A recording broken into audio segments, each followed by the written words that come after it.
Thank you. Thank you so much for this ceremony. Great honor. Thank you very much. And thanks for invitation. Thanks, Dublin. Dear Taoiseach, Michal, dear President Antonio, government, and of course people of such a great country. Thank you for your attention to us, attention to Ukraine, and for standing by our country and our people from the very beginning of such big aggression. Ukraine knows how to be grateful, and we always value relationships built on mutual respect. And I congratulate Ireland on the start of its presidency of the Council of the European Union. This is always a great responsibility, especially now when we must protect lives and our values from Russia's anti-European aggression, and when we face many other challenges, both in international affairs and at the national level across Europe. The EU has an opportunity and the responsibility to be a force that brings more stability, more predictability, and basic respect for human life, the kind of life everyone wants for themselves, their children, and their families. First, security. Over the next 6 months, we can make real progress on the drone deal that Ukraine has proposed to the European Union. We have also concluded a good number of bilateral agreements and broader partnerships with European countries that can help bring Ukraine's new defense technologies into wider use, including drone and counter-drone systems that are already proving effective.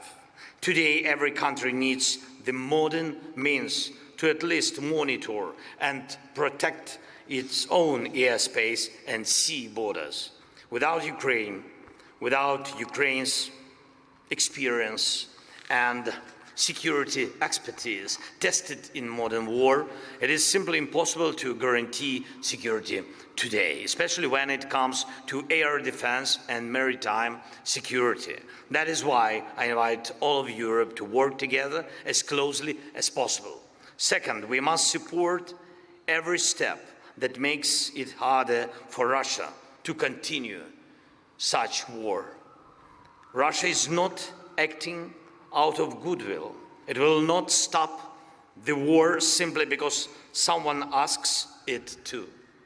The world's strongest leaders, including the President of the US, have already told Russia that this war must end. However, Putin wants to keep fighting, and it's true. That is why he must face conditions that make it impossible for him to keep this war going. We are creating those conditions through our long-range strikes on Russian military and oil facilities. Our medium-range sanctions are also having an effect. They make it harder for Russia to occupy our territory, our lives. And we are doing everything we can to make the occupation unbearable for the occupier.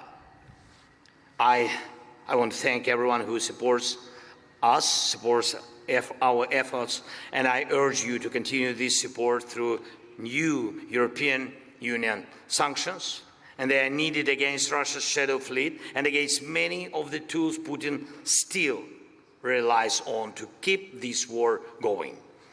This also includes companies in European countries whose only purpose is to work for Russia.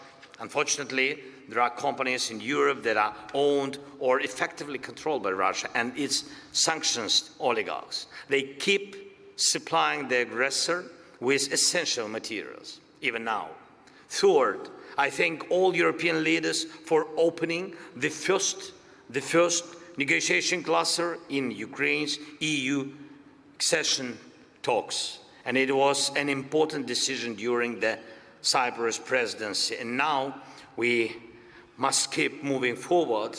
We count on it, moving forward without losing time. We can open 5 more clusters.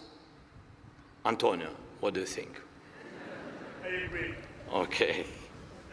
We can open 5 more clusters very soon and continue the negotiations in a practical way. And of course, the biggest political decisions are still ahead, but steps like opening new clusters strengthen the motivation of our people, lift the spirit of Ukrainians, and show that the EU keeps its promises. It's so important to keep promises. And that is exactly how it should be. Honor for me to be here. Thank you very much. Slava Ukraini.